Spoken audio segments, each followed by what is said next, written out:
بسم اللہ الرحمن الرحیم۔ ایک شخص صحابی رسول ابو دردہ رضی اللہ تعالیٰ عنہ کی خدمت میں حاضر ہوا اور عرض کیا کہ آپ کا مکان جل گیا، تو ابو دردہ نے فرمایا نہیں جلا۔ پھر ایک اور شخص آ کر اطلاع دیتا ہے کہ آپ کا مکان جل گیا۔ ابو دردہ نے پھر فرمایا نہیں جلا۔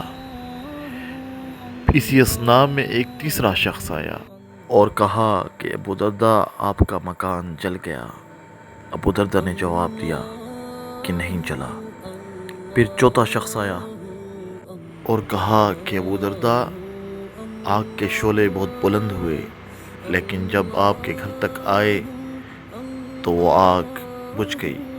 ابو دردہ نے فرمایا مجھے معلوم تھا کہ اللہ تعالیٰ ایسا نہیں کرے گا، کیونکہ میں نے رسول اللہ صلی اللہ علیہ وسلم سے یہ سنا ہے کہ جو شخص صبح کے وقت یہ کلمات پڑھ لے تو شام تک اس پر کسی قسم کی کوئی مصیبت نہیں آئے گی۔